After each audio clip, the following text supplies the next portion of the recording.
So, good morning, everyone. It's April 11th, and we're Senate Ag Committee. And we have Michael O'Grady with us, John Rogers with us, and Bren Ayer with us from the Cannabis. But you're the executive director of the Cannabis Control Board. Yep. And so we're going to be talking a bit about cannabis on small farms. I think the committee should have a copy of the bill. And I believe that we're going to be on section 4. Section 4 of the bill. Item 8, and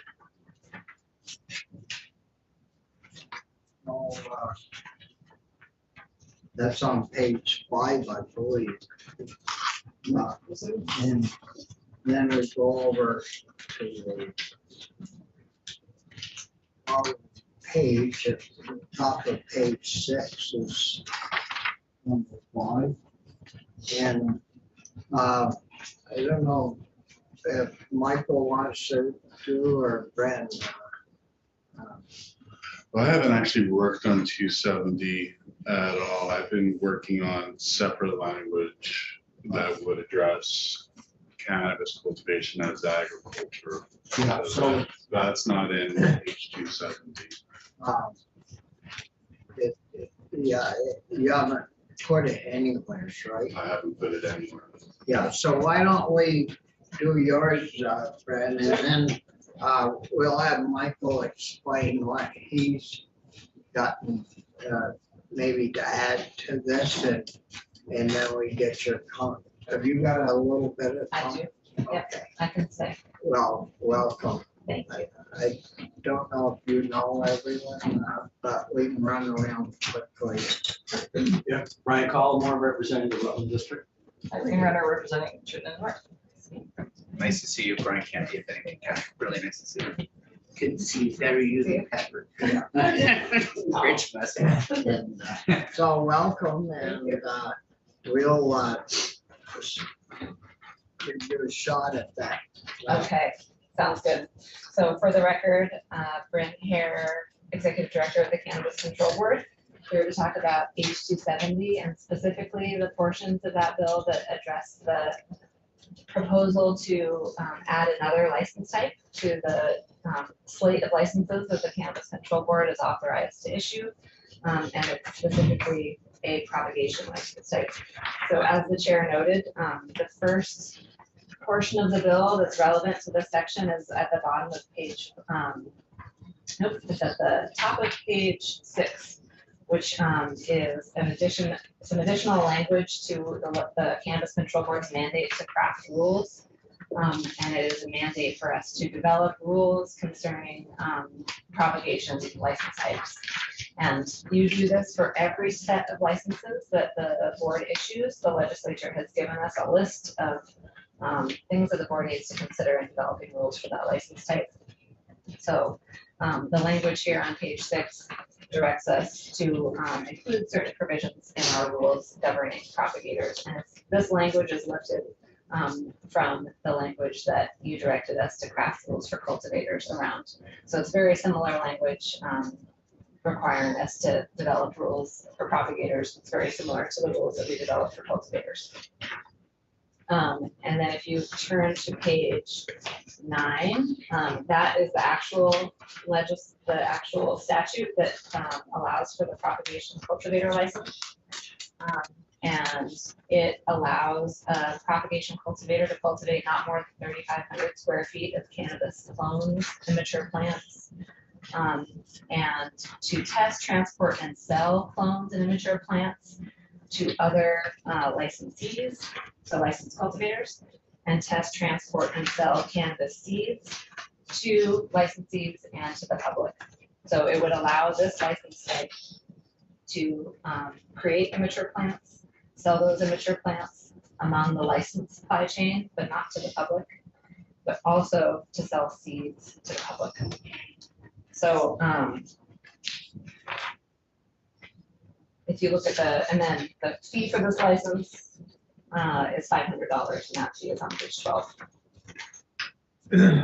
So the propagation license would not be authorized to grow mature plants, cultivate mature plants for the purpose of harvesting or selling cannabis flower to the retail marketplace. So this would be good just to get them started? Exactly. So it would allow for the adult use industry to have a source for regulated, clean, tested starter plants for the regulated market to use in their cultivation and harvesting of products for the market.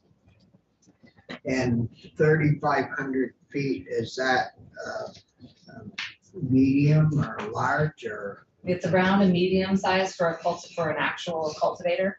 So our small cultivation license type allows for up to 1,000 square foot of plant canopy. But that is if you are growing mature cannabis plants.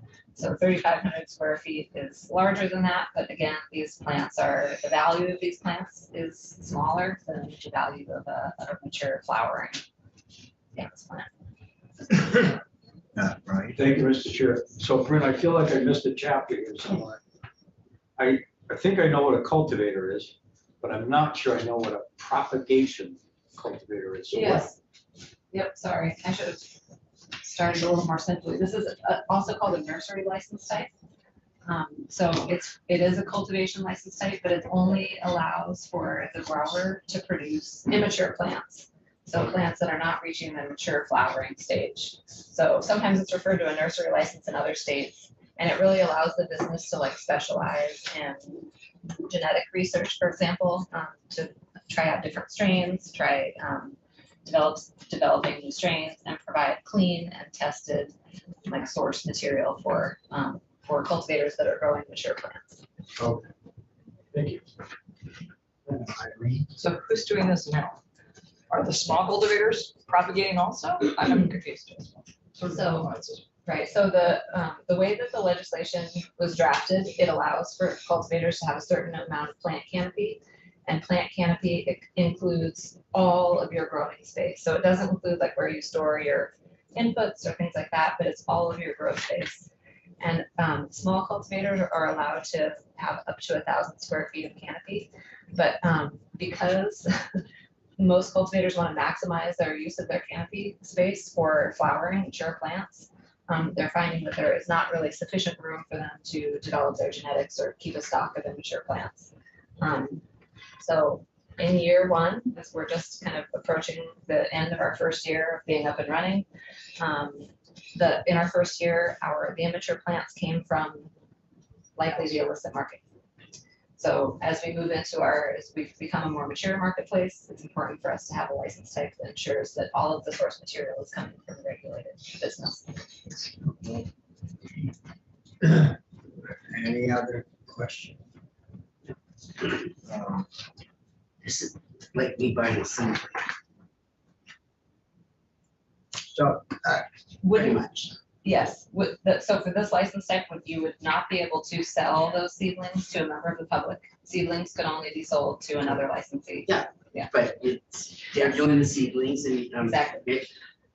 so most growers don't grow their own seedlings? I think that they are doing all sorts of things. Oh, Some are and some are not. John, John Rogers. Oh, yes. How would this blend in with, you're a small grower, right, John? Well, we did a tier 3 outdoor this year, so we grew 625 plants, and we start all our own plants because it's quite expensive to buy those started plants. So it's another significant cost for a grower, but for a lot of people, it's just something that they don't have the space or the ability to do. So I see it as a valuable section of the market. I'm not interested. We've got enough work to do just starting our own stuff. And what about the canopy issue? Can you start yours under a canopy inside? Yeah, we actually, the growers are allowed to do their own starts, and we have a indoor room that we germinate them in, and then they go right into a greenhouse until they're about 4 or 5 weeks old, and then they go right into the field 1st of June. Kind of like folks grow tomatoes. You try to get a nice healthy start, and then come the 1st of June, when frost is not a risk anymore, in the ground they go. Yeah. So this would make a big difference to your operation one way or the other. No, not anything I'm interested in, but I know there's a lot of folks that are. Yeah, yeah. Well, because we can only sell what we grow here, right? That's correct. So that it's gonna help some, maybe some people will just do the nursery stuff and not grow a full plant, but do nurseries. And would greenhouses be able to do this if they got a license? Yes. Yep. As long as they meet all of the, regulatory requirements that would be in rule. Anything else for Fred on those 2 areas? And I presume that you folks put this together, and presented it to the House, right? We did, yes. This was a part of the bill was introduced. And no changes on these parts in the House? I think that the only change to these provisions as introduced was that our original proposed square footage of space was 2,500, and then they increased it to 3,500. Yeah, and that's not a, That is fine with us. I think it's somewhat of an arbitrary cap, but it, considering that our small cultivators are capped at 1,000 square feet, and considering sort of the relative market price of seedlings and clones that Doc discussed before compared to a mature plant, we think that this limitation is really in keeping with the legislature's desire to keep the industry small while also making it sort of a viable license. yeah, and tier 3 is how big? Tier 3, I think it's 5,000 square feet, but Mr. Rogers will correct me if I'm wrong about that. Is that 5, John, tier 3? Tier 3 indoor is 5. So you guessed that right. I Should think know that. you knew, you just. She's been busy at this for a day or two. Yeah. So in general, how near the end of the first year, how's it been? I think it's been going very well. There's a lot of innovation in this industry, and I think the legislative intent to really keep the focus on the small cultivator and not license a whole bunch of really large growers has been very successful. The vast majority of our growers are operating on 1,000 square feet or less. So I think in a lot of ways it's been a really successful start.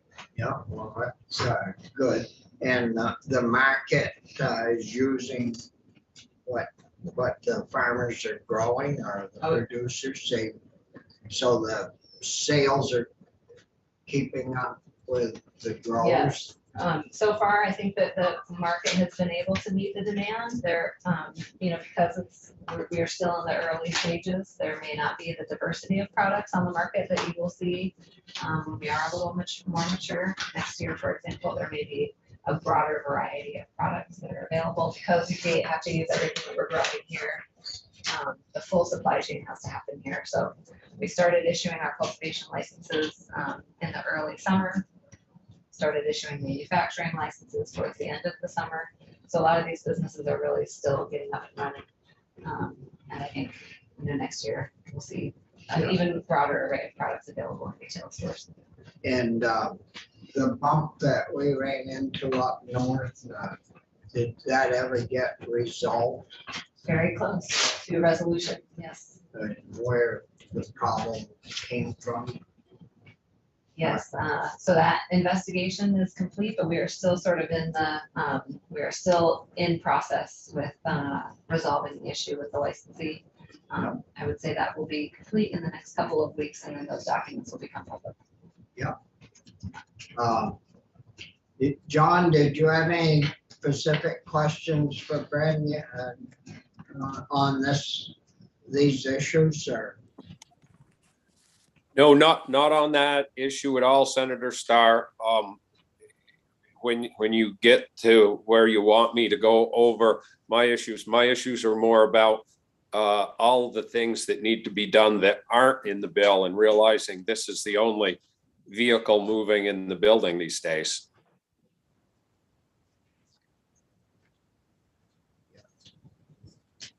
Yeah, thank you, John.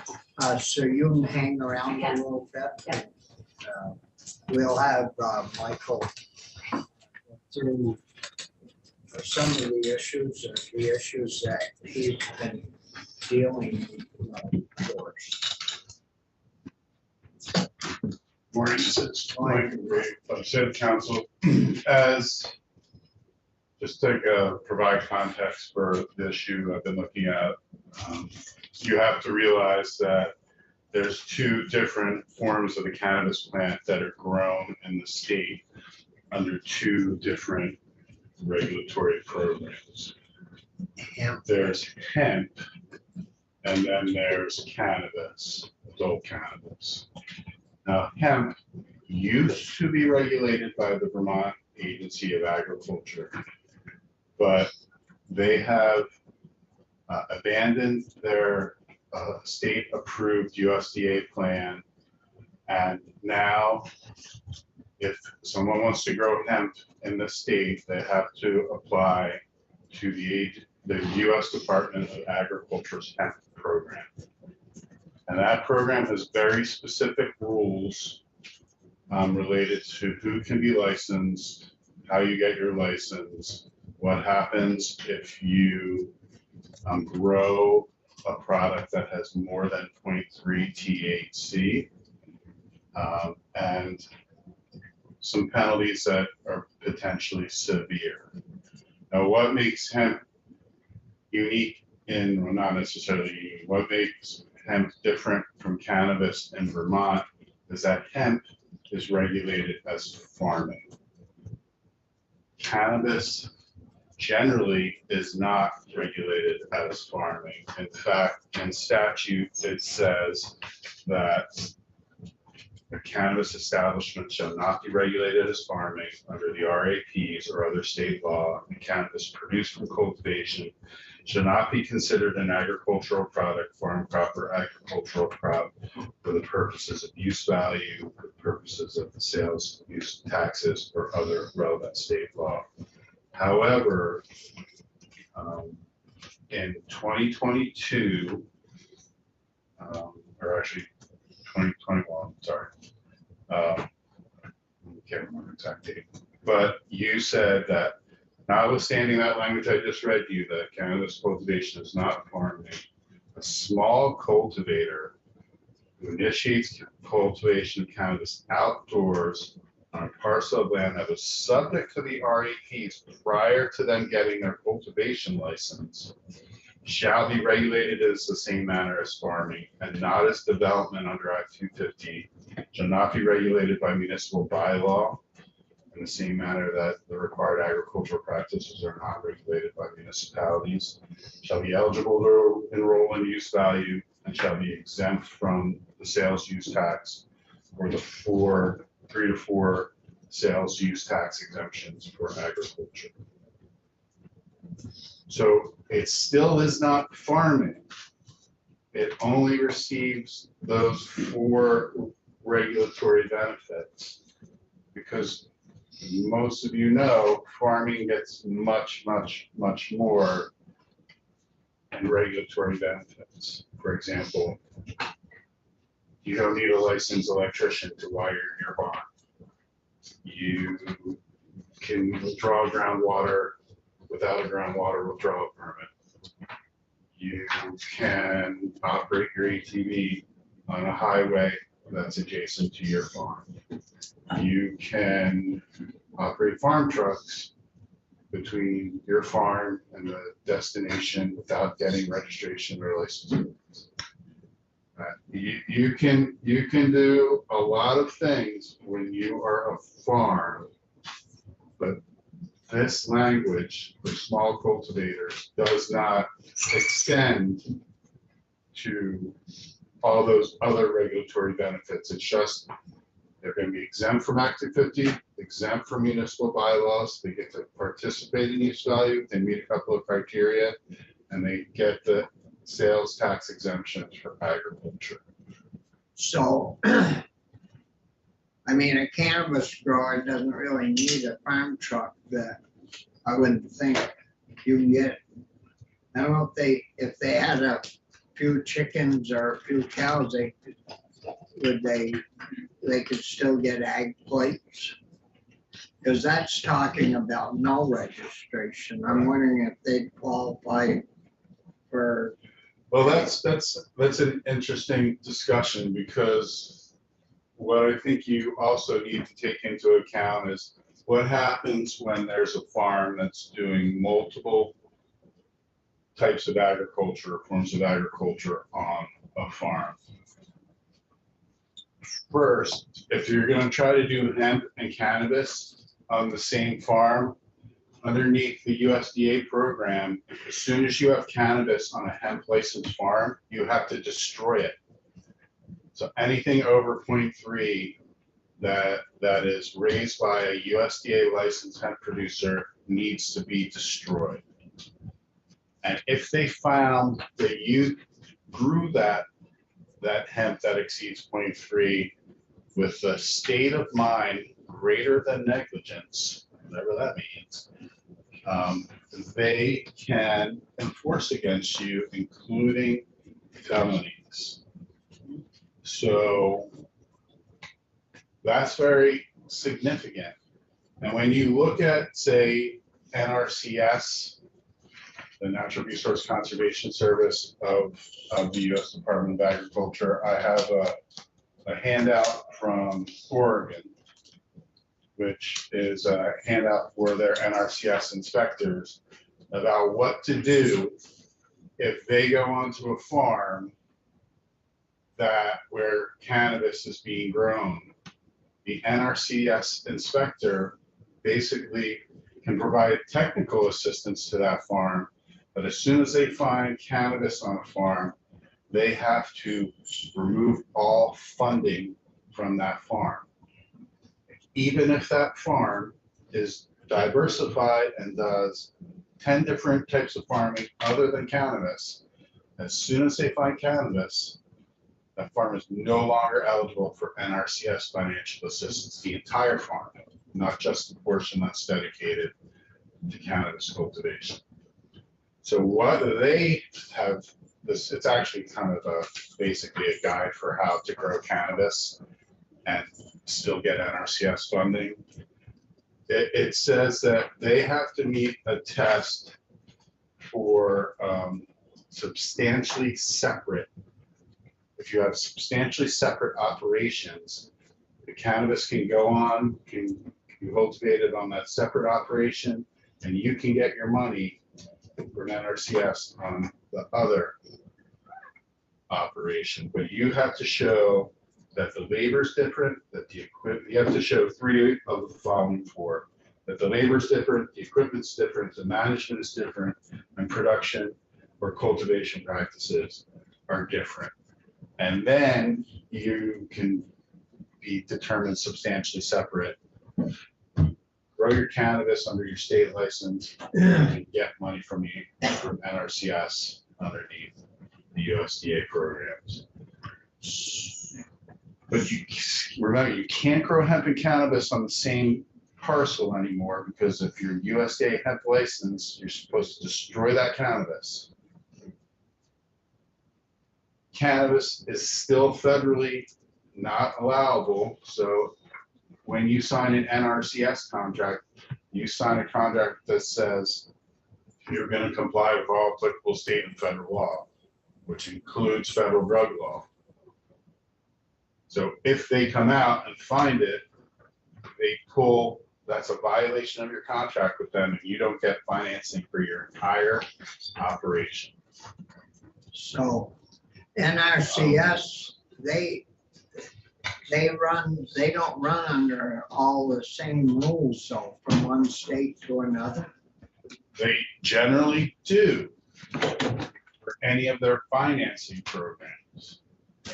So, but you were right, an NRCS staffer in Vermont might operate differently than an NRCS staffer in Oregon because of the scale of farming in Eastern Oregon.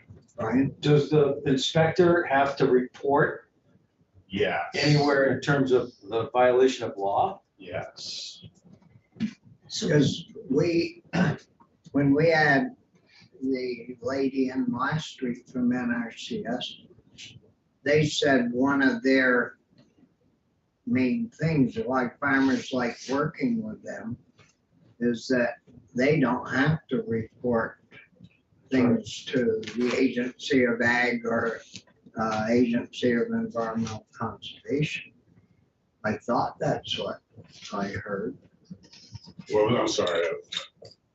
Last week, we had a lady in from NRCS, and I think it was testified to the fact that they operate a lot different than the Department of Ag, that they don't have to report like water quality violations to ANR.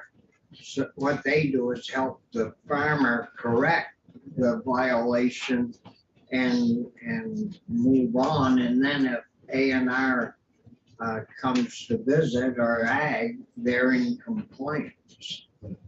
Rich? So here's a frequently asked question for the Oregon NRCS cannabis guidance. If we discover cannabis growing outside the producer's agricultural operation, are we prohibited from providing assistance? NRCS will not provide technical assistance on any field or financial assistance on any agricultural operation that is producing marijuana.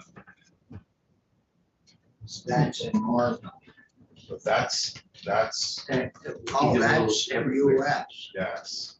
So most people that get the grant through NRCS commit to changing practice or do practice. Right. Example, you're building fence, they give you a grant.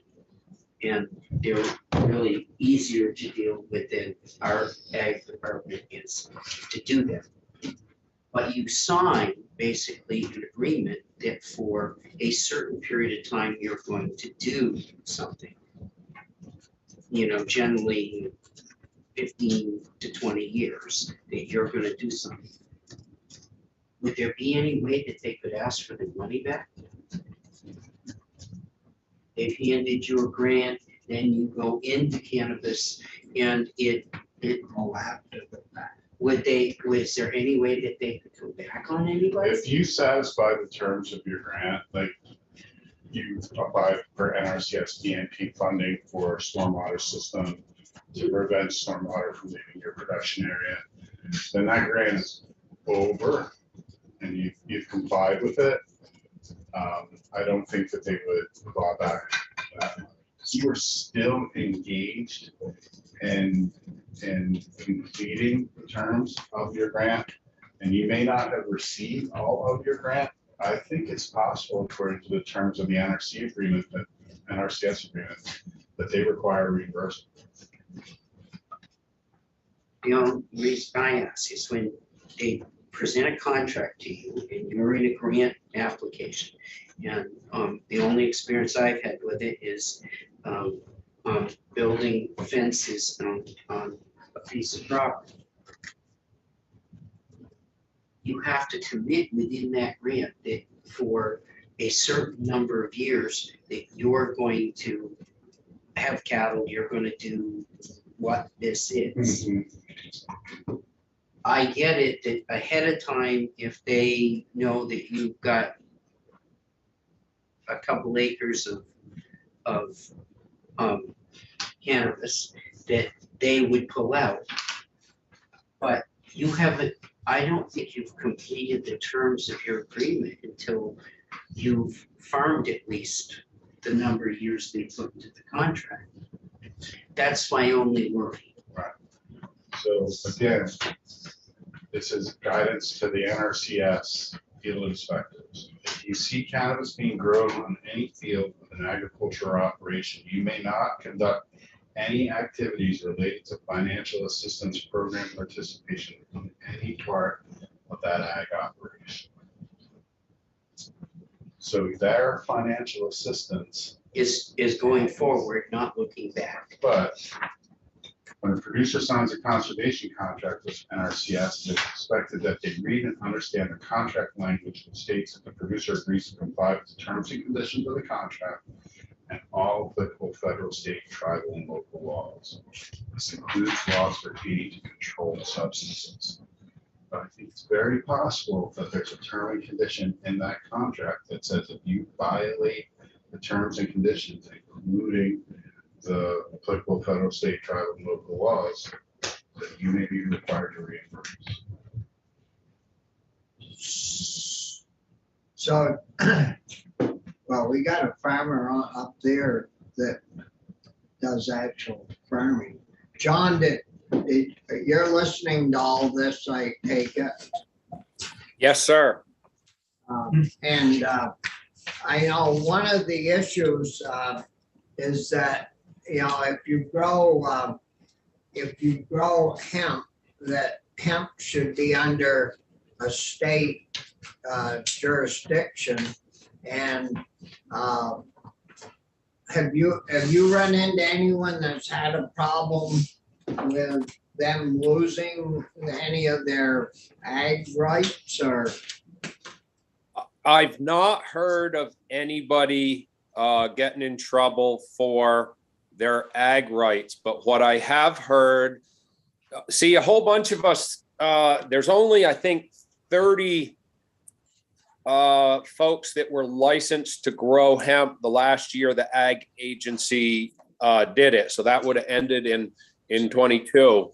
And what I've heard is that the folks, a lot of folks just like me that were growing hemp have now gone into the adult use cannabis, and some folks tried to get their hemp license, and the USDA told them flat out, if you have a cannabis license, you cannot get a hemp license anymore.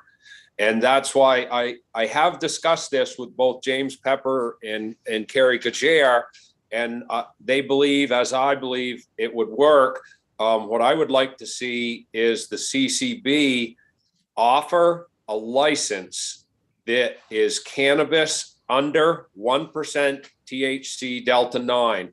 And this would take care of the problem, because what hemp farmers are worried about is not only losing USDA funding, but these guys want to, if you, most of the cultivars, if you leave them too long, will go over the 0.3%. All of the good hemp cultivars are over 0.3%. If those guys catch you with those, they're gonna pin a felony on you. And for most people, having a felony is way worse than losing some USDA funding. So this is serious business. And what the USDA is going to do is it's pretty much going to squash hemp in the state of Vermont. And we've got a ton of people who've invested millions of dollars. One of the other requirements of the USDA is that you have your hemp tested in a DEA certified lab, and there are none in Vermont. There used to be one, and he's now moved out of state. There's no money in testing hemp, so nobody's going to set up a DEA approved lab here in Vermont. So it's a multiple layered problem. If folks aren't growing adult use cannabis, they can go ahead and apply to the USDA and probably not have a problem. But for those folks like myself and several other businesses that grow both adult use cannabis and hemp, we're either going to have to give up growing the hemp because there's not much money in it at this point, but the cannabinoids are extremely valuable and we need to have them here in Vermont.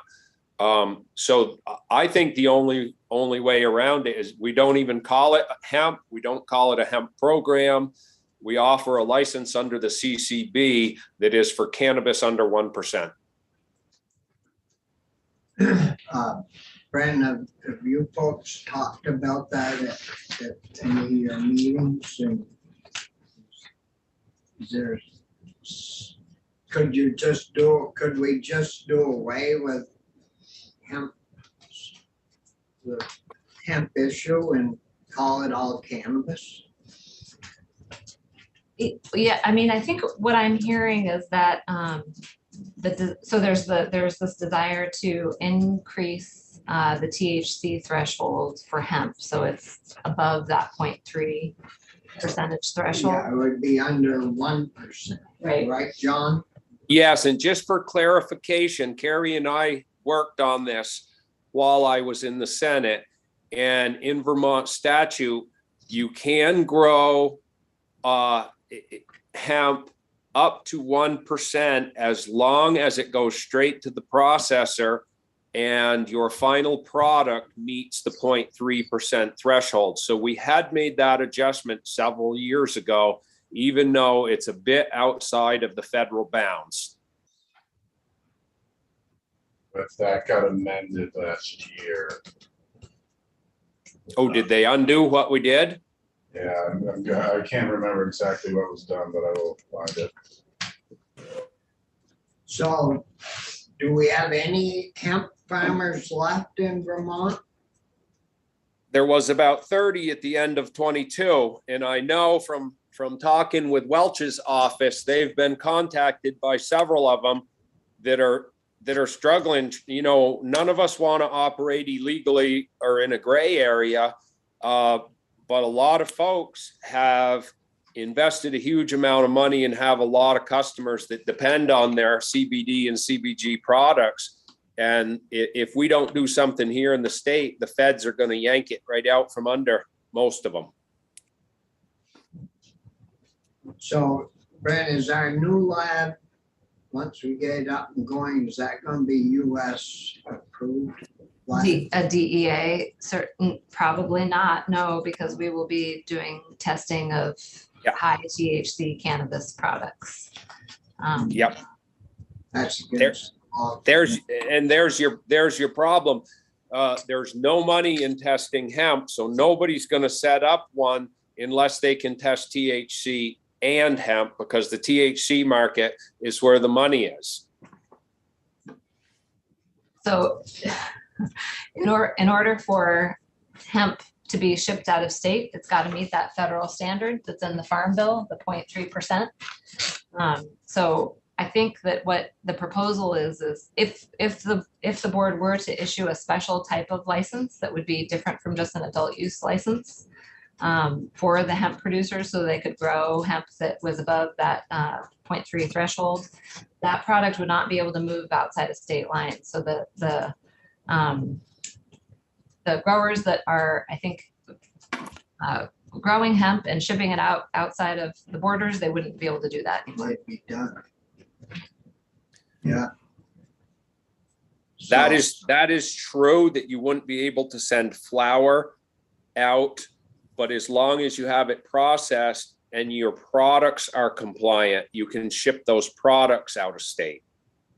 And it would not stop anyone from growing compliant hemp. But in our experience, so basically, if you grow hemp that meets the standard of under 0.3, you might get a 6 or a 7% CBD level. The cultivars that most of the people are growing out there today are producing anywhere from 12 or 15 right up to 20% CBD. So you're getting 3 times the medicine out of the same plant. But when you get that higher CBD, you also get a higher THC level. And they're under 1, but a lot of them are going to be closer to 0.4 or 0.5 than they are to 0.3. So we, I don't know, have you met with the board or the association? Met with the board to discuss this and how to best address it? I've had personal conversations with James Pepper and Carrie Jaguar, and it hasn't gotten any further than that. I told James I would be happy to come in and discuss it with the full board, but I was trying to figure out whether it was going to be the board doing something about it or the legislature doing something about it. Both Carrie and James thought it would work. As to how much desire they have to do it, you would have to ask them. But I think it's a good way for us farmers that have been doing it for years to be able to keep doing it.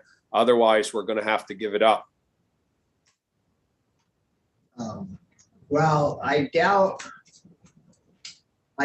very much if the legislature would move forward with this unless the board was somewhat supportive of it.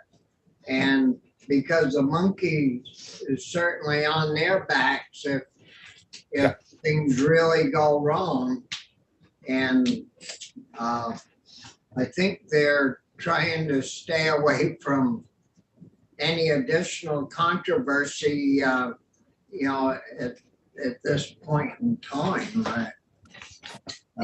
So I think if I'm understanding the ask correctly, it's that the board create an additional license type, which would create an additional set of regulations and an additional set of regulatory infrastructure for growers that are growing sort of low THC cannabis. And I think if the legislature would like the board to do that, we certainly will do it. It will require additional resources. And I think that from our perspective, this is something that USDA is doing for free for growers. And I understand it. I understand the complication here that Mr. Rogers is articulating. But if the legislature would like the board to set up this additional regulatory framework, that's going to require resources on our part. So, we've got to create a new set of regulations. We've got to have we have to have additional staff to build out our licensing portal so that we have a new application that we can provide for hemp cultivators. We've got to have additional staff to go out and do the inspections and things like that. And I think balanced with the sort of dwindling marketplace for hemp, I'm not sure that it's something that the board has sort of actively sought legislative approval for. Well, is that more staff including, we're authorizing you more staff this year. We got authorization for 3 staff for our reference lab. But they're already going to be busy. They're going to be running the lab. So it's a lab that we. I mean, you can get an adult use license that would allow you to, grow hemp that is above the THC threshold for the federal standard. So I think that what's being asked here is sort of an in-between, somewhere in between the federal standard and the adult use standard, and to create an additional regulatory framework for that group of folks. And what I'm suggesting is that is going to take additional resources. So if the legislature wants us to do it, we would need additional resources to do it. Well, if I could just weigh in a bit on that. So as of last year, it was only 30 people, and I don't believe it really takes a lot of regulatory framework. And I've also, in a previous email, asked the legislature to consider using some of the taxes that are coming in ahead of projections to help fund positions in the CCB, because most of us out here in the field, our experience has been that they're overworked and spread too thin, and sometimes aren't able to get back to us in a timely fashion. So I certainly support giving them the staff and the funding that they need.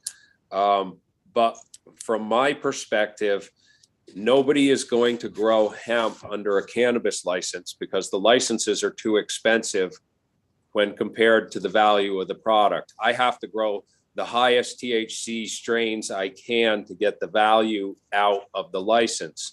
But the cannabinoids that are in the hemp are extremely important and are being used in the adult use market, because if you want to create truly medicinal properties in cannabis products, the CBD and the CBG are both extremely important to have in it.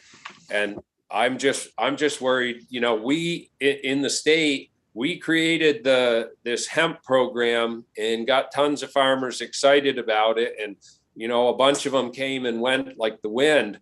But a bunch of us have sunk a ton of money and time and effort into this, and we're getting the rug yanked out from under us by the USDA.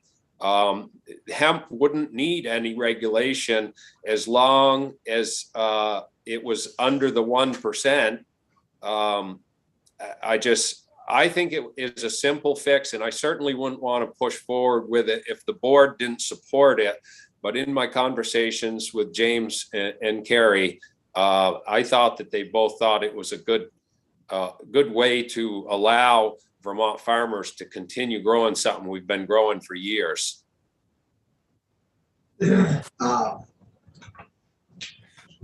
Questions of John? Is that Jeffrey? You have, Good morning, Chair. Good morning, Committee. If I may weigh in here. yeah, And for the record, Jeffrey Pizzatello, co-founder and executive director of Vermont Growers Association. We're a mutual benefit nonprofit. Though we have growers in our name, we represent the entire supply chain as a trade association with over 80 members, and we're very proud of that representation. Thank you for allowing me space to speak here. I just want to say we have not weighed in as an organization specifically on this issue. We would defer to Mr. Rogers here, my friend and colleague. Good morning, John. On this issue by stating and imparting on this committee that we do recognize through our member base and what we're hearing in the adult use industry, it is impacting licensees. You know, that portion I think is up for debate, but this is something that is impacting Vermont farmers, those who wish to continue to grow hemp. It is an issue that other states are grappling with as well. And so that's what I wish to add to this conversation. And I think that it is a novel idea to explore licensure in this subject matter. I do want to add to the conversation that staffing is a concern currently with the board. We recognize that H270 is sort of being framed as a housekeeping bill.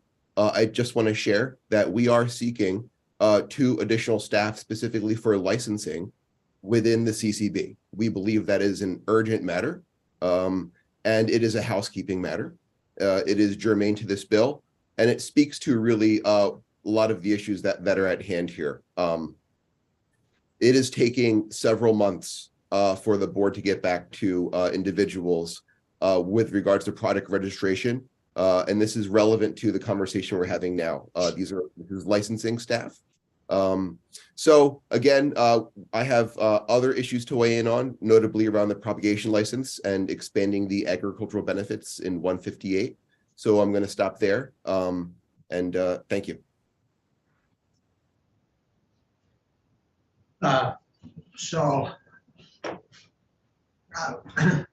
don't know. It looks like we don't have to direct the board to look into this, or do we?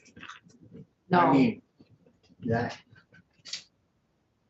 you know, to look into how we might possibly be able to switch hemp into, or call it low producing cannabis products.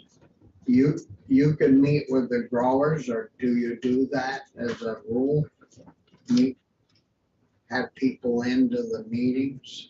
All of our meetings are open to the public, and we have a public comment session that's not time limited at the end of each of our board meetings. So we are in regular communication with the stakeholders in the industry, including the Growers Association. So John, is that something that, that some of you folks might wanna invest some time into? You know, at the meeting with the board when you both have time and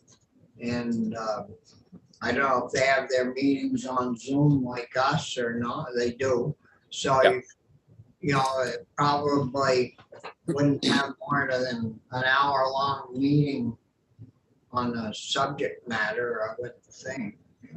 Yeah, no, absolutely. We, as I've said to this committee, and I've said to James Pepper many times, we're happy to help in any way we can to try to make this program work as well as we can, because, you know, we've all invested a lot of our life into it, and we want all the Vermont small farmers to succeed at it. So yes, I would certainly be happy, as I'm sure other growers and license holders would be happy to participate in a board meeting if that's the way to do it.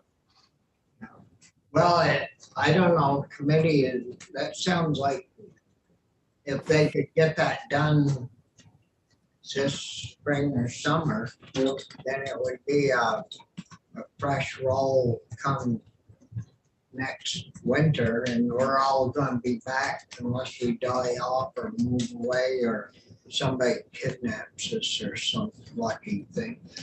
We'll be back next winter.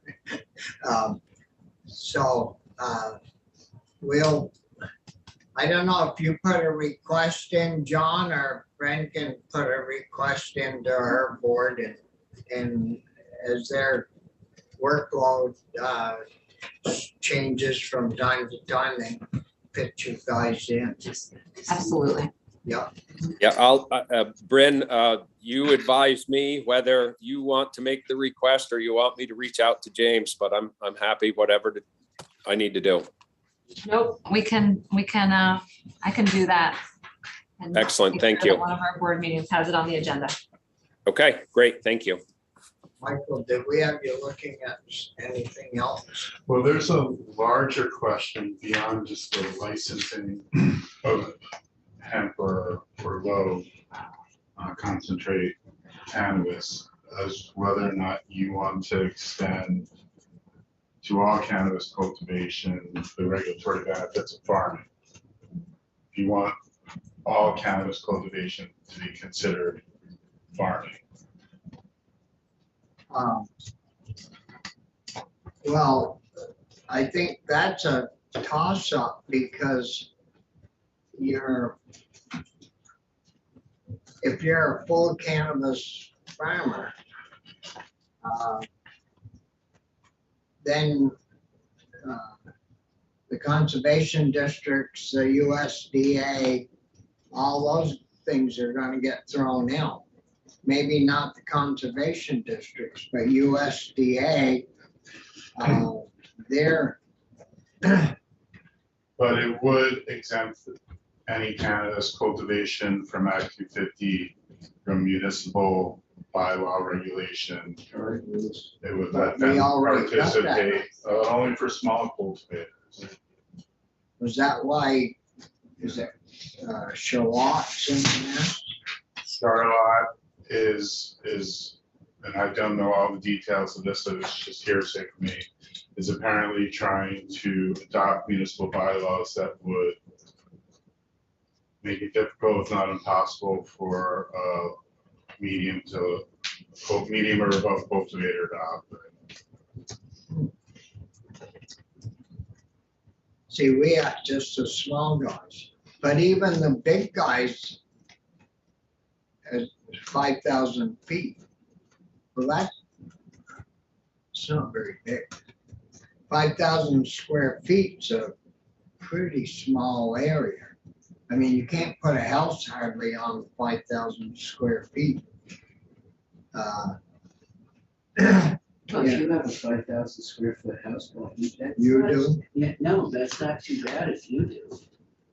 I never wanted, Well, I'm just saying. I wouldn't want one. I mean, who'd want to take care of a 5,000 square foot house? Just a peanut. I don't know as much, as well as you've done in the trucking business, you must be able to afford it. I certainly could, I think, but why would you want that? I mean, I'd go buy another truck before I'd buy it. I don't think you'd be able to transport one from Canada like you did your original house. No, well, no, they do bring them. I've got one on the road to the pit. It came in boxes. I mean, the rooms were boxes, and then they put the house together on site, just with a big crane. They'd set the kitchen in and I mean, it was something to watch. But huge house.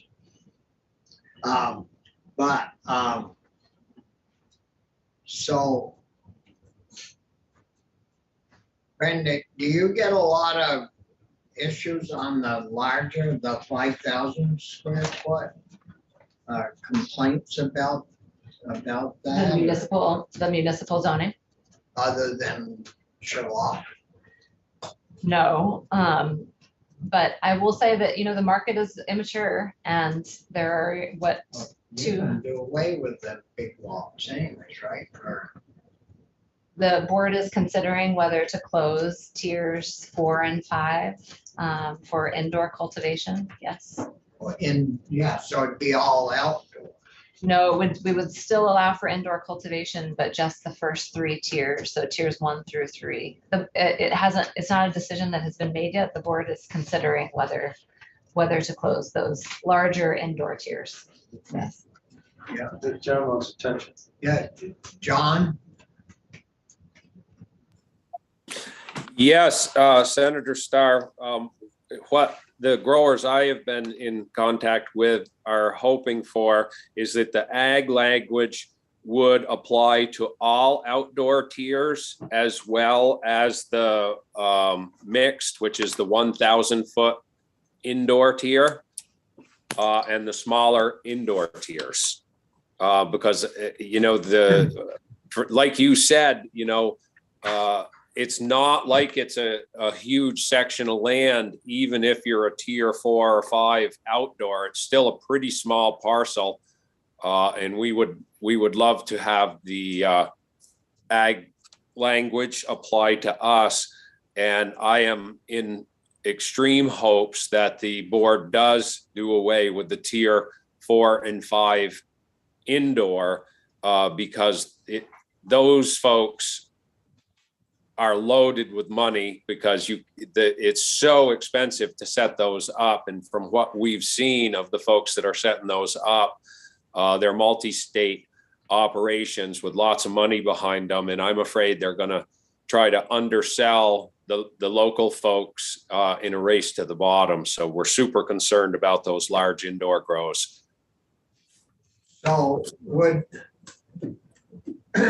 we be wise when the board comes and suggests that we repeal the 4 and 5 indoor grow, that at that point in time, we change the exemption from tier 1 to tier 2 and 3? So you're going to get rid of the big guys. Yeah. And give the little guys their ag exemption for 2 and 3. Well, what my suggestion would be, Senator Starr, would be for all tiers of outdoor and all tiers of mixed, because all tiers of mixed, even the big one, the 5, can only grow 1,000 square feet indoors. So the rest of their grow, their 2,500 plants, is all outdoor, which, like you said, is a fairly small space. and is agriculture. But just to make a point, if I'm hoping to move up to a tier 4 or 5 mix this year, and let's say I go with a tier 5 mix, I can grow 2,500 plants outdoors.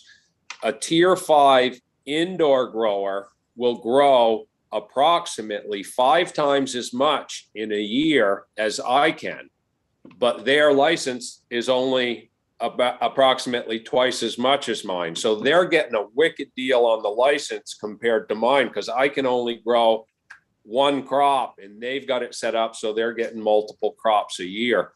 And those of us who don't have big funders behind us, you know, I got farmland, so I can grow 2,500 plants outdoors, but to set up a tier 5 indoor operation is multiple millions of dollars, which most of us Vermonters, most of the folks that we're hoping can make it in this business, they don't have that kind of money behind them.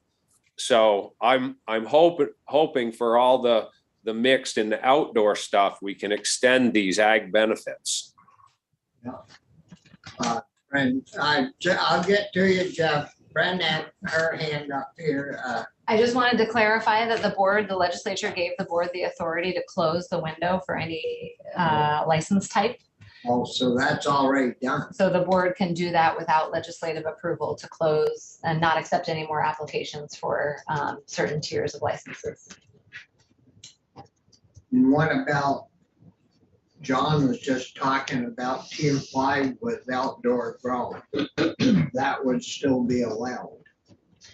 Right, the board has not contemplated, so the board hasn't contemplated a permanent closure of any outdoor tiers. It's indoor.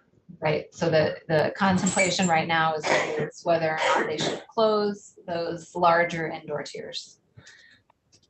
Yeah, you better get them closed before they run wild, or you're gonna have an awful hard time closing them. We only, right now, we have 7 total cultivation licenses that are at a tier 4 or higher for outdoor.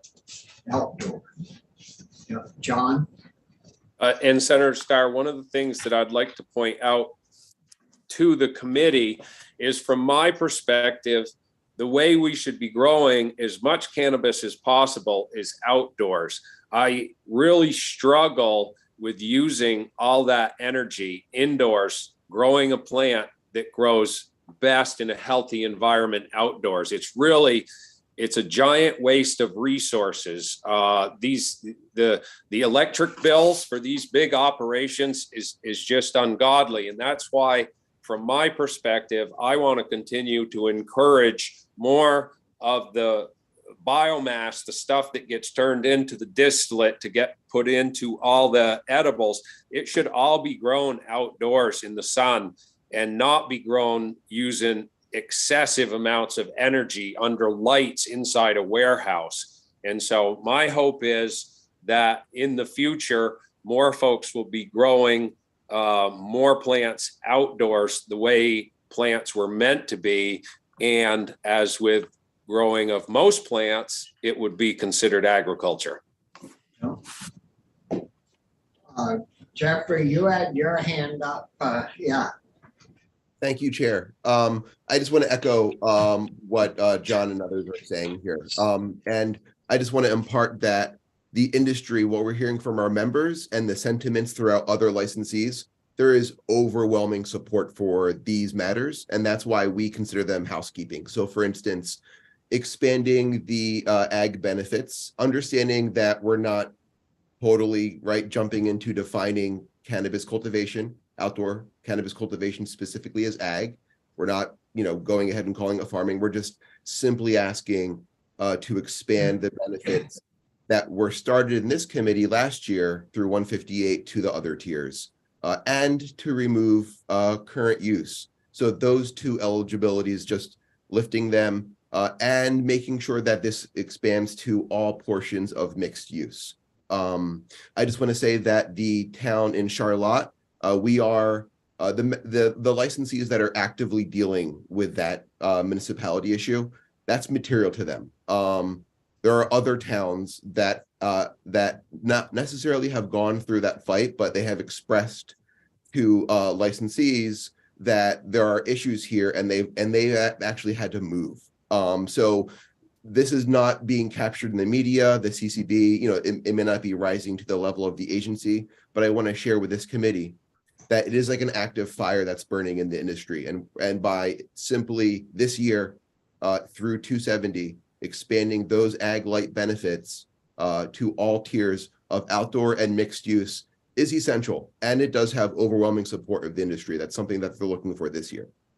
In addition to that, we recognize that the agency has the capacity through rulemaking to close or sunset indoor tiers, or really any tier of license type and within cultivation. And we just want to share with this committee that there is overwhelming support, and we are working with the CCB to advocate this much to sunset indoor 4 and 5.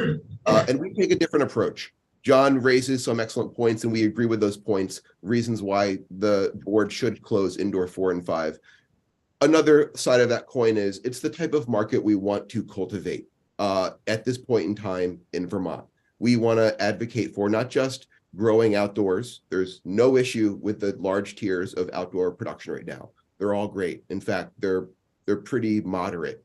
What we are asking is we have a little bit more of at scale regulation with indoor production specifically, and we just want to bring that to tier 3. Tier 3 is sufficient for this industry right now in terms of supply and demand, and it's really about the type of businesses we want to cultivate. So that's what I have to add to this conversation. I appreciate where it's going, and there is overwhelming support for a lot of these issues that you guys are talking about.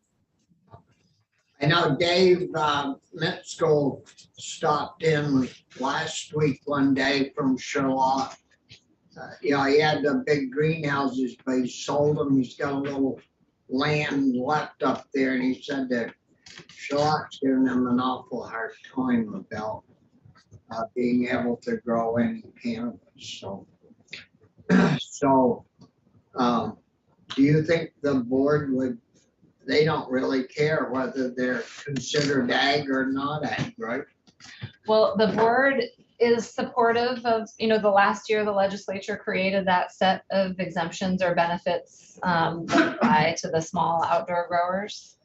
And the board is supportive of expanding that limited set of exemptions or benefits to all the outdoor growers, as long as we eliminate the first exemption, which is the Act 250 exemption. Right now, that Act 250 exemption only applies to the smallest level of outdoor growers. So it's unlikely the person growing on 1,000 square feet or less would trigger Act 250 jurisdiction anyway. And I don't think that the board, I'm not sure we could speak to the impact of eliminating that Act 250 jurisdiction over all categories of outdoor growers. So if the municipal exemptions applied and the tax exemptions applied, we would be supportive of that, to expanding those exemptions to all the outdoor growers. But I'm not sure we could articulate what the impact of the Act 250 exemption for all outdoor growers would be. See, Michael, what's the rule on Act 250? I didn't think if Commercial development of 10 acres or more. They're in control of that. But if you are doing 5,000 square feet, it's a quarter of an acre. Right, so the issue would be, if, remember, Act 250 is not self-enforcing, they have to respond to a complaint. So if someone was engaged in 5,000 square feet, which is obviously less than 10 acres, there would have to be a complaint. A district employee would need to go out and make a determination of whether or not the scope of the entire operation fell within Act 250 or not. Because it's not just whether or not the whole 5,000 square feet takes up, or the cultivation takes up 10 acres or more. You can have something on a farm that is not farming, but it's on 10 acres or more, and it triggers Act 250. The prime example is a microwave or cell phone relay. You know how silos are being used for those. That is not farming, that gets regulated. So, The things up on the top of a silo, yeah, so I would have to talk with Ellen. usually those are terrible. I would have to talk with Ellen. I would call if I saw it. I had to talk with Ellen, and Peter Gill is the new general counsel for Act 250. Talk to make sure that there wasn't any unintended consequence of bringing like a full farm or portions of a farm in under Act 250 when it wasn't intended. See, the only, I mean, I pulled with that 250. The only thing that's ever bothered me is towing. You know, if they had to complete their, whatever it is they want to do within X number of days. I mean, it took them 30 days on my last project. And everything went as smooth as could be, but if there wasn't no neighbors that complained. If there had been, then there's public hearings and goes on for what, you could lose a whole growing season. And that's my only issue. Doing such a thing as that is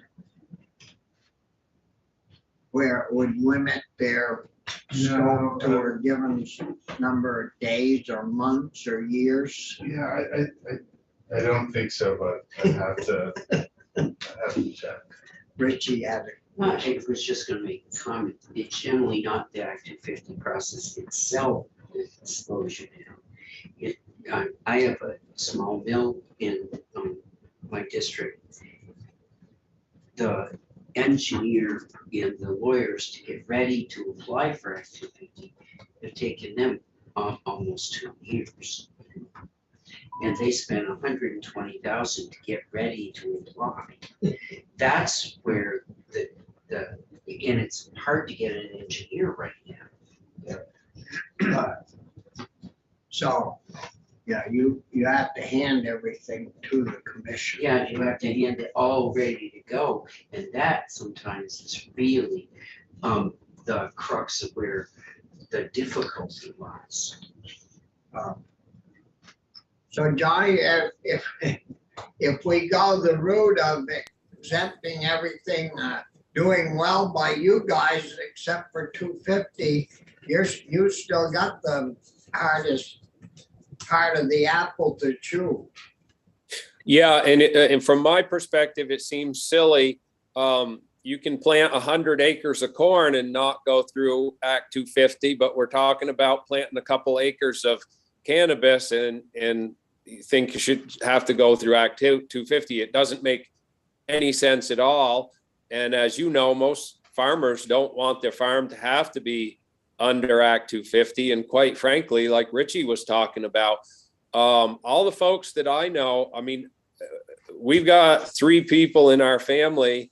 I pretty much work full-time at this and full-time at my construction and plowing jobs to help fund this.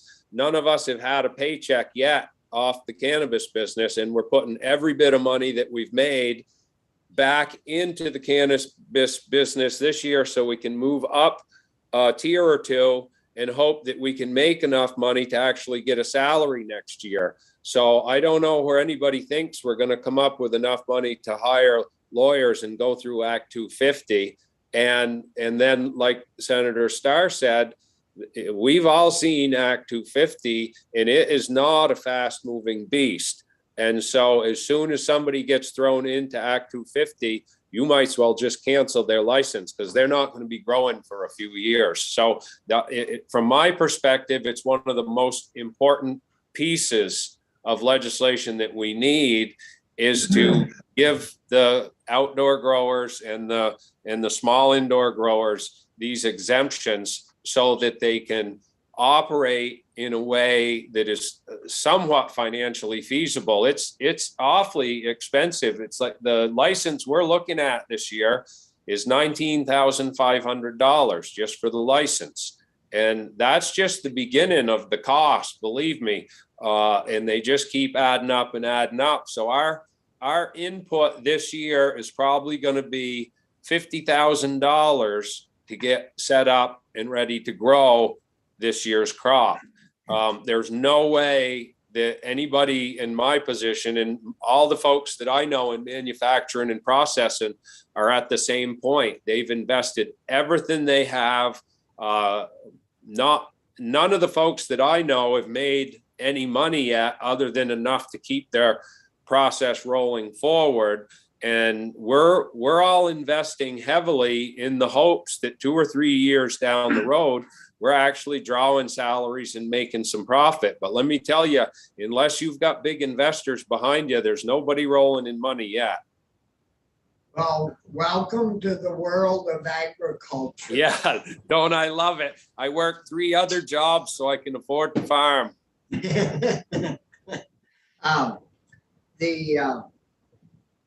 But how, with your $20,000 license, how many square feet can you grow, John?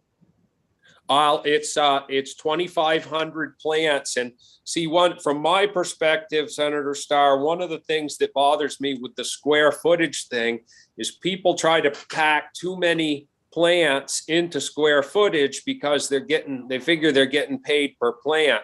We spread ours out and we did the same, and we do the same with the hemp, so you can drive a tractor down through the rows.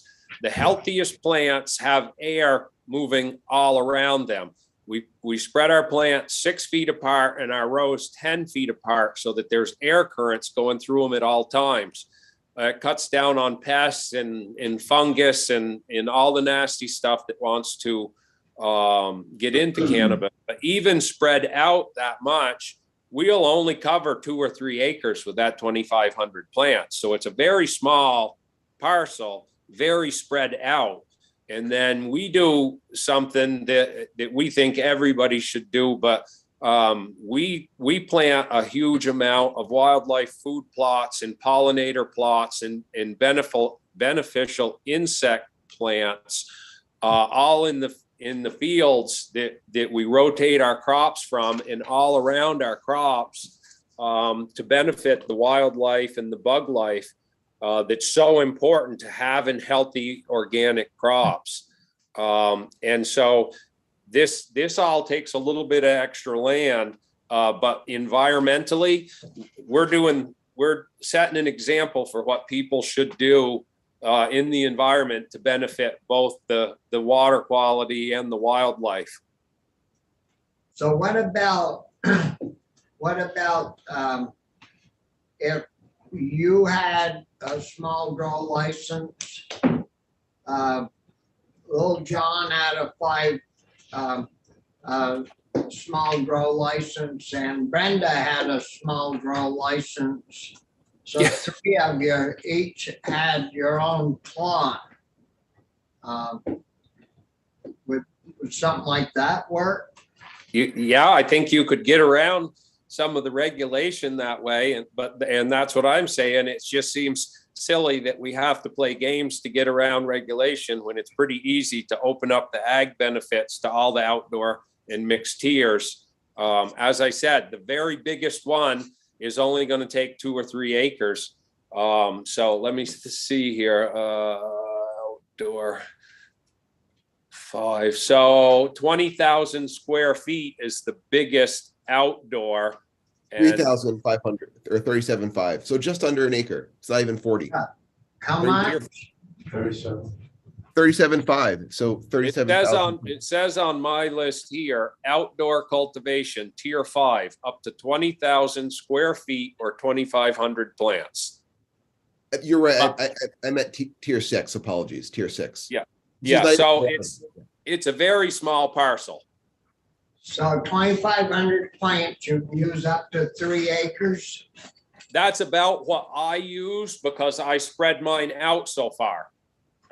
But some people, I've talked to some growers. One of my friends, I think he did just the either tier 1 or 2 outdoor last year, but he did the square footage and he was telling me, oh, you should see how I got these things packed in.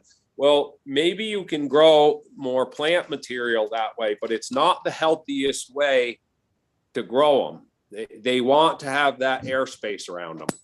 Now, grass seed is good to plant close, but You got it, right. tomato, any of those things, if you don't spread them out, they aren't gonna grow.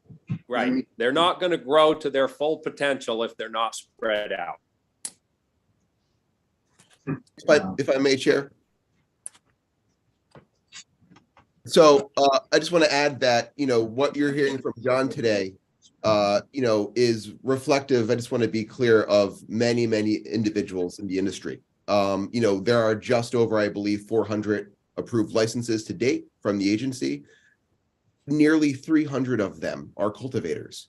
And a significant portion of those nearly 300 licensed cultivators are outdoor growers. So this conversation has broad-ranging impact throughout the industry.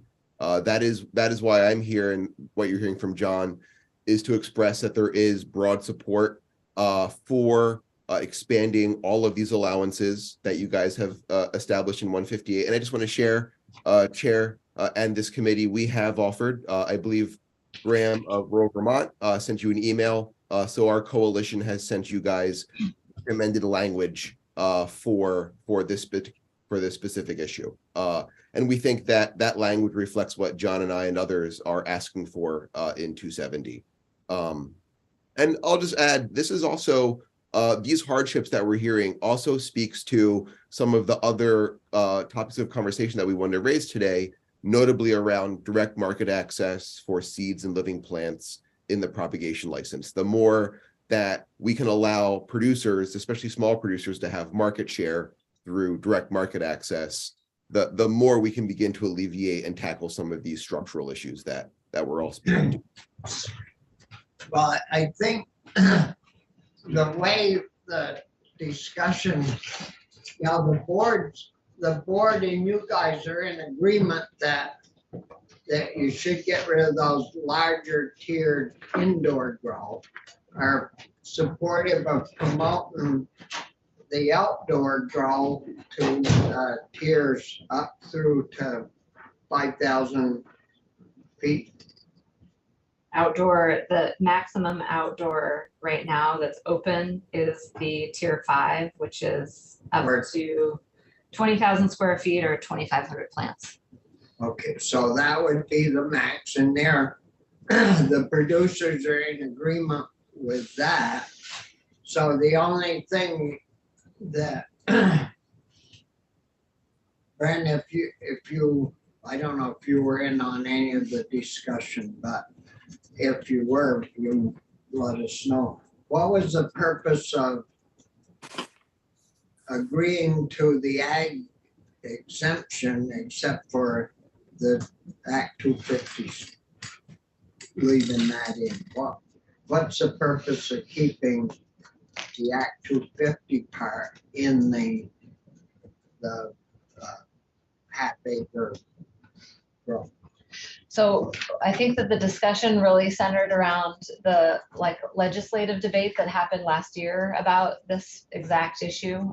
Last year is when we added this provision that allowed these exemptions for the small outdoor growers.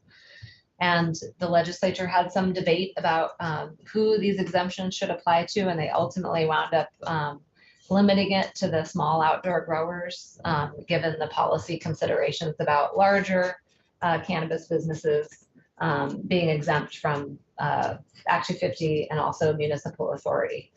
So in the board's discussion about expanding those exemptions to other outdoor growers, it really is just that I don't think that we could accurately like opine on what the impact would be to Act 250 to allow all of the outdoor growers that exemption to be exempt from Act 250. It's just that we don't have I'm not sure that we could articulately describe what that impact would be. And so because we don't think it has impacted any of for example, right now it applies to the small growers.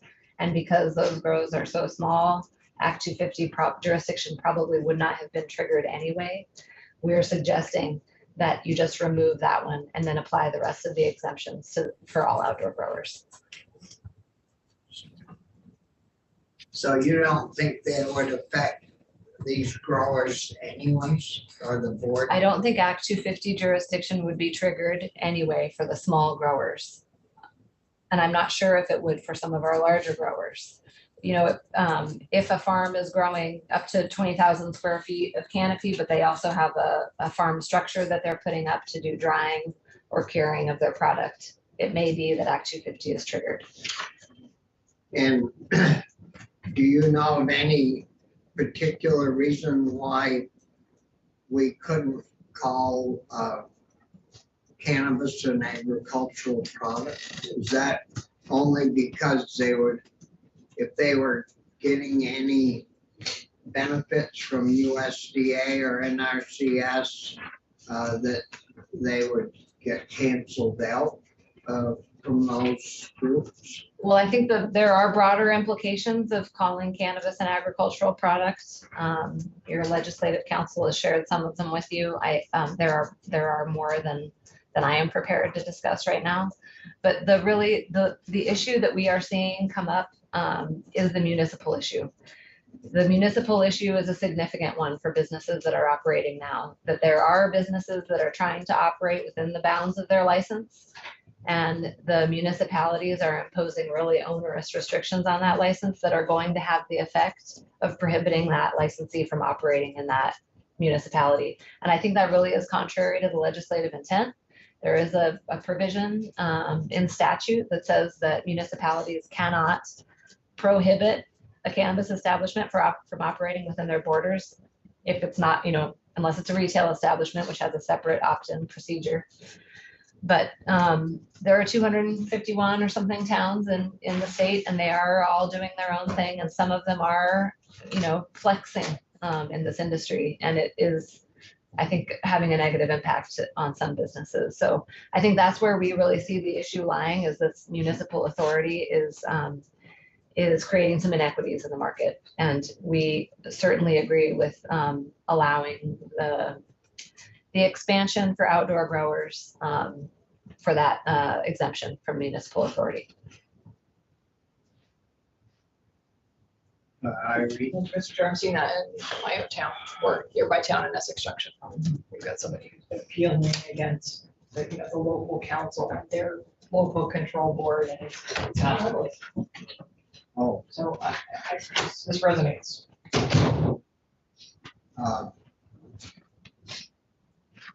Well, any other opinions on whether to push forward with doing the ag exemption and leaving the 250 in? It's a good start. It would address some of these concerns, and we can always revisit the Act 250 and get more. Brian? Yeah, thank you, Mr. Chair. I just wonder,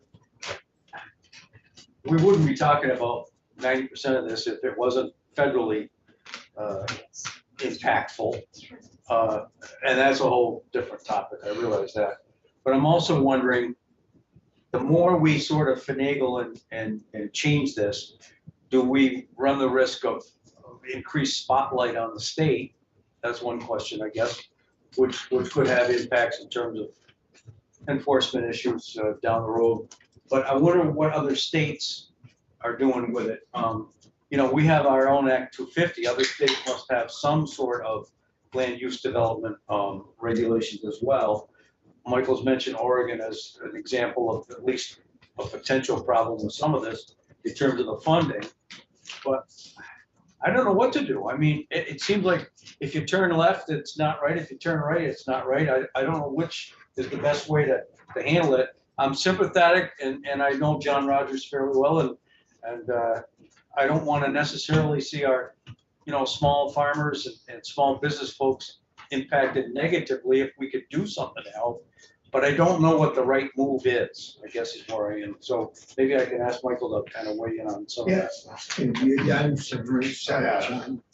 So the way that the other states that authorize bulk cannabis regulate it as farming or not varies. It's really a state policy. Maine treats it largely as agriculture, and I think it is now Maine's biggest agricultural crop.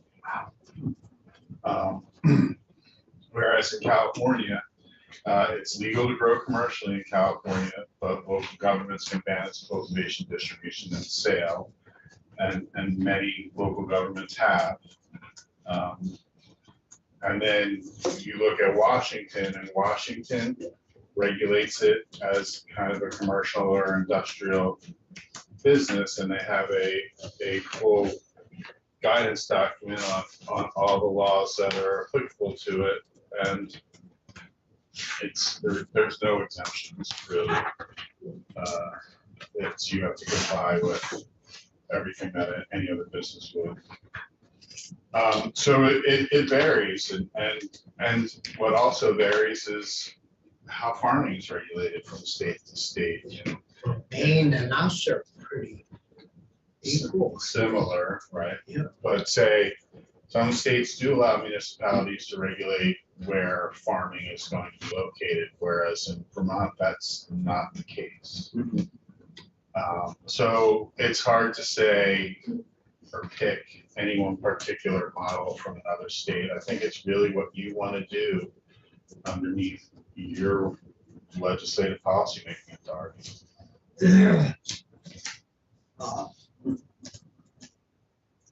John?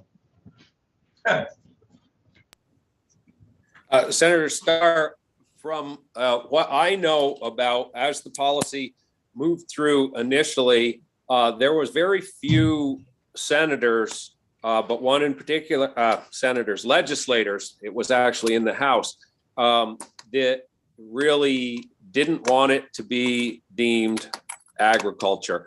Could never quite figure out why, but that legislator has since retired. And so I don't know if there's other resistance, but I know largely this whole Act 250 thing came from a single person in a powerful place.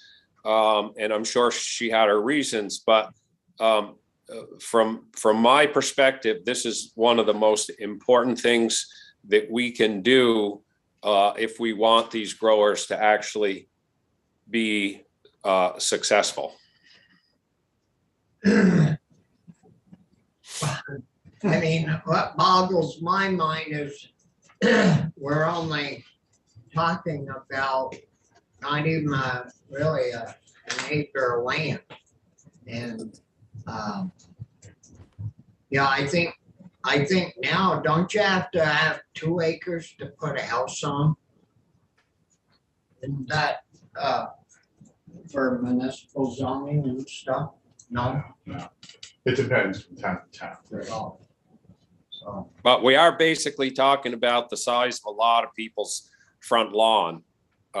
It's not a huge parcel, and we're growing plants just like have been grown there forever, whether it was corn or grass or pumpkins. We're cultivating and working the land. And so I guess I don't understand how it can even be considered commercial.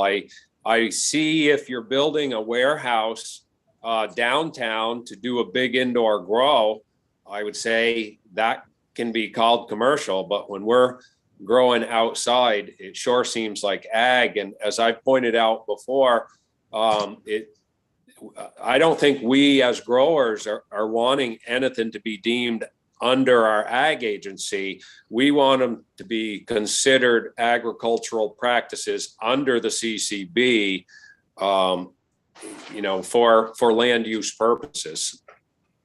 Well, and you certainly wouldn't grow it on the front lawn even if you had an acre because you want to get further away from the road than your front lawn, so. You seems need a like good fence. It would be better than. Well, so we could write something up to look at for Michael. No problem. To use Brendan's numbers of the outdoor size, grow, what is that? How many feet? 20,000 is a tier 5 for square footage. We also provide a plant count. So So, Well, it would just be anyone that's licensed to do outdoor cultivation, correct? correct. That's the way that the statute reads now. Anybody cultivating cannabis outdoors. smaller than a half acre.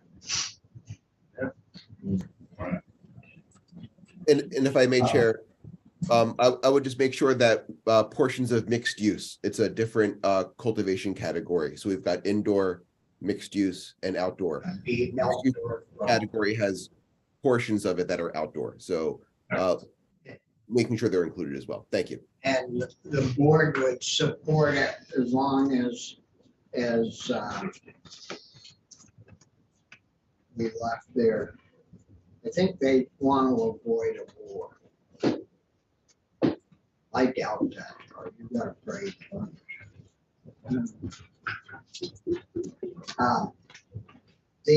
What we'd have to do is talk with the committee next door and see if, because that wasn't talked about in there, Correct. or it was? or No, it was not. And so we can talk with them. So we'll get some language, Michael can draft up some language to get it ready. And would you'll be back in Thursday, Michael? And would you have time to Yeah. get Sure. was there anything else that you had on your list that we talked about making changes to? For cannabis? Yeah. No. I do think, well, actually, it's from Mr. Rogers' list, and that's whether or not you want to allow that sale from farm stands or other direct to consumer sales.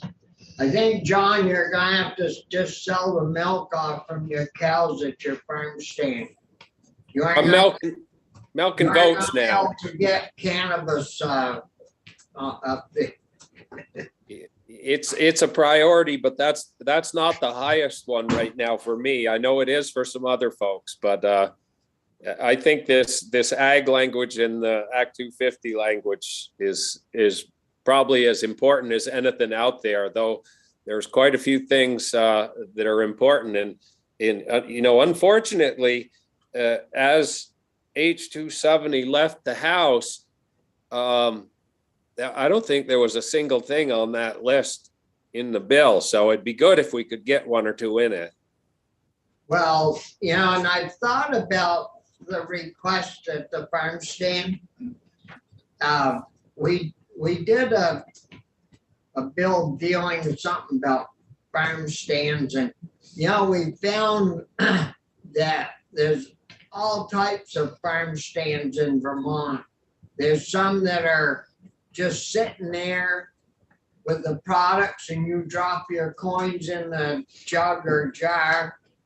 There's others that there isn't even a jug or jar there. You have to bring your own jug and leave your money in it. There's some that are regular little stores and they're called farm stands, and they have 2 or 3 people working in there. So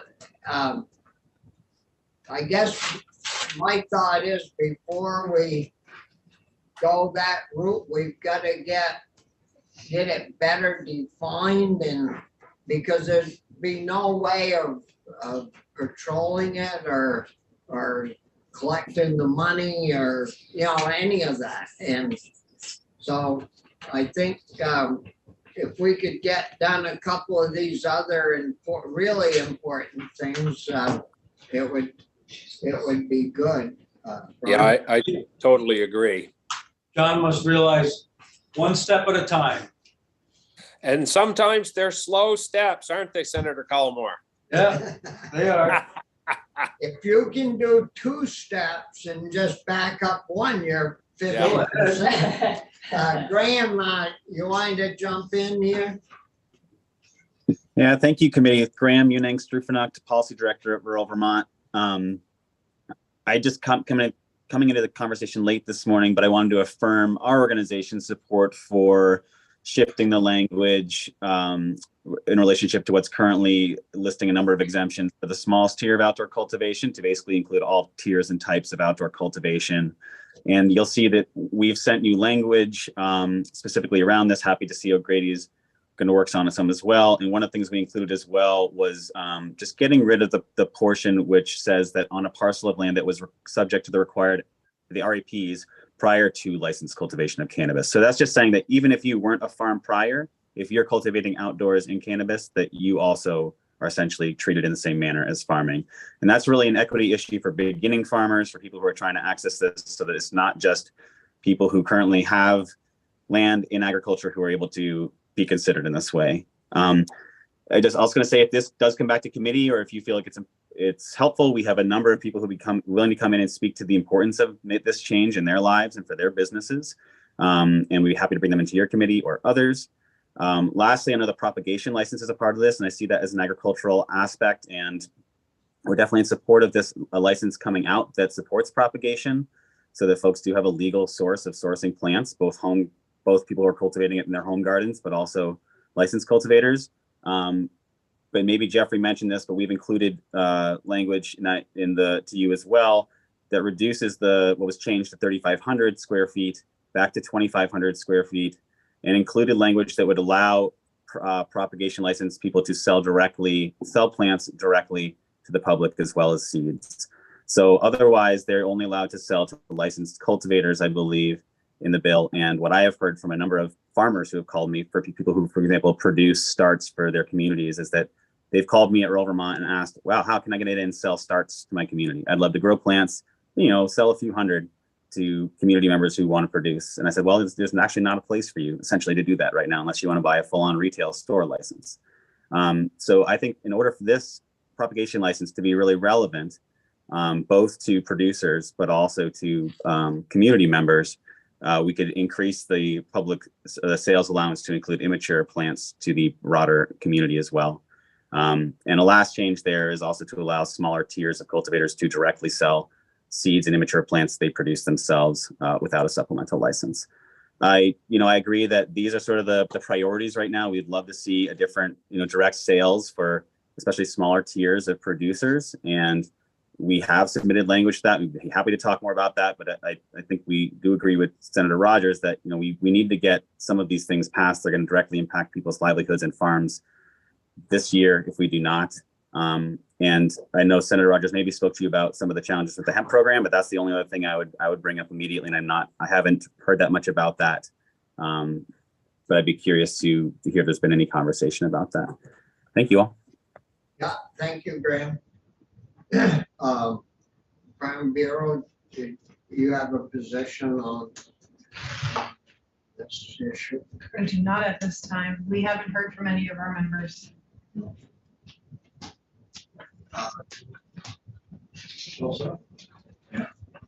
Brenda, did you have any further?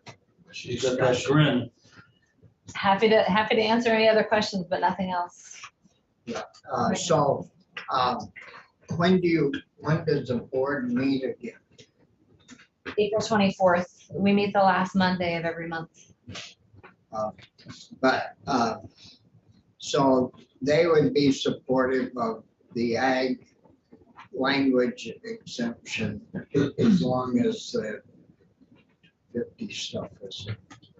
Yeah. Is the committee supportive of doing it that way? So it would remain for the small, but from there up, it would not Well, there isn't gonna be any option, right? The small, it's gonna go, if they do away with one. Yep. And go to 2 and 3. But that, is there a 4 and a 5? All the outdoor. So it would just be moving it from the small to the outdoor grow. So the mixed cultivators, which we were talking about, they have a portion, they have an indoor grow space and an outdoor grow space. So one little tricky element here is that tier 2 of our mixed cultivation license provides for 2,500 square feet of indoor grow space, and then their outdoor allotment. So the tier 2 mix is actually a larger indoor grow space than any other mixed tier license. And that was a specific request of our some stakeholders in the community that wanted a mixed cultivation license type that accommodated a larger indoor grow. So if you have the tier 2 indoor grow Tier 2 mixed. mix, how many feet was that? It's a 2,500 indoor cultivation canopy. So, and that's to grow seedlings. Indoor. No, the mixed cultivation license type, your indoor portion of your grow can be to grow mature plants. The idea was to have a portion of your grow space be able to, you would be able to harvest it sort of all year round, have a small indoor grow capacity. So you could have a portion of your grow be lucrative all year round. So, but have I been, I hear the small growers, like we have right now with 1,000 square feet. Did I hear the number that they can do 600 plants? The small growers are that 1,000 square feet or less, and the number of plants that corresponds to 1,000 square feet is 125. 125. So, And that plant count only applies to your outdoor grow space. So for the indoor grows, you just have a canopy size. You don't get the plant count. It's only if you're growing outside that you can use either the canopy or the plant count. okay, so. Bryn, I think it would be super handy if somebody, and maybe Linda could do it, but made them, the printout that I have gives you all the different tiers and canopies with the numbers on it. And it's super helpful to have it to access what's really going on. Yeah, we have that somewhere, John. Okay. Yeah. Well, is there any other questions for any of our guests? If not, so I guess Michael, Thursday morning. we'll see you Thursday morning. We've got it down for 9. Yeah, we'll, because we got 472. Yep. Okay. Sounds good. Yeah, thank you, Michael and Brad. Do you have any more advice for us? Me? Yeah. Little old me. Michael will give us his advice on whether we mask him. I'm kidding. No, if there's anything, I'll, let us know. Okay. Thanks, Brent. I'll see you. Good to see you. Thank you. Okay. Yeah.